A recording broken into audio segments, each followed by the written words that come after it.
Paandar ng mga plus one. Lagi kong sinasabi na it's so fun to be a plus one sa mga handaan. At ito ang Wolfgang Edition. Charet. Shoutout nga pala kay Davey Langit. Great set, Pops. Ang sabi, hanapin yung pangalan, tas doon ka uupo. O diba, may seating arrangement na. Ang drinks, overflowing pa. Dito sinabi ni Tita Annie na magkakaroon kami ng groupings tapos segue na sa first game. 1,000 yung premyo nung unang nakatapos ng game na to. Bukod sa games as a group, isa-isa, paiikutin nyo yung ruleta. 1,000 ang pinakamataas na pwede mong makuha. O sandali, akala mo hopya no? Pero hindi.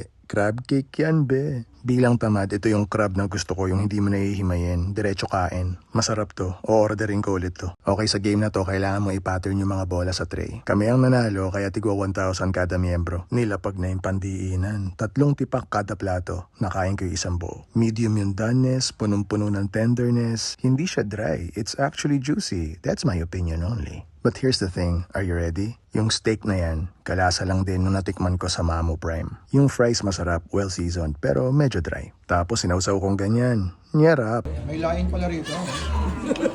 Ano yan? Laing. No, spinach. Yan ang itsura niya sa malapitan. Itong seafood marinara, bukod sa sahog, makukuha mo ng mas mura sa iba, mas masarap pa. Yung mga one-on-one na ganito, 1,000 ang premyo ng panalo. Para sa akin, overpriced tong mga dessert na to. Meron to sa mga coffee shop na tinatambayan mo, mas mura pa. Baka yung pecan pie doon, hindi pa ganyang kakunat. Ang tanong, maganda ba naging experience mo? Ang sagot ko, of course. If you're a plus one, it's always fun. Nyarap!